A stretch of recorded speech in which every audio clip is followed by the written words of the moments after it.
The latest statements from Ankara and Damascus. In his statement, Bashar al-Assad said he is open to meeting with Turkish President Recep Tayyip Erdogan, but emphasized that this depends on the content of the meeting, and stated that Turkey's presence in Syria is a key bottleneck.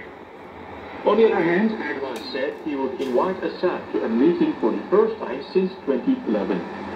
It appears that normalization between the two countries may not happen all at once, but the common threat of the PKK-YPG terrorist groups will eventually bring Ankara and Damascus together.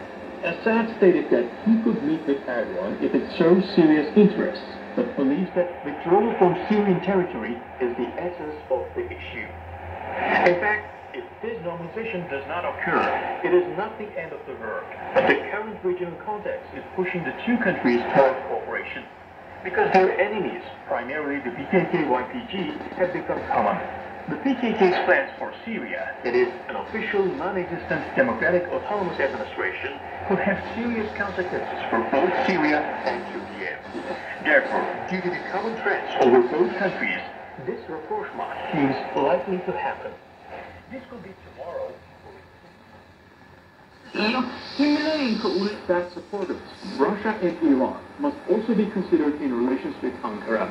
Moscow, which has close ties with Turkey, is pushing for a return to diplomatic relations, but Iran, which supports paramilitary groups in Syria, is less enthusiastic about an Assad-Erdogan meeting. This normalization is a way out of the crisis for the Assad regime. It means gaining more legitimacy and escaping Tehran's dominance. Assad's description of Turkey as an occupier in his statement is not correct in terms of international law. Article 51 of the UN Charter, which regulates legitimate defense against threats to national security, is clear on this issue. As long as Assad cannot eliminate these terrorist groups, Turkey will continue to exercise its right to legitimate defense against these groups under international law.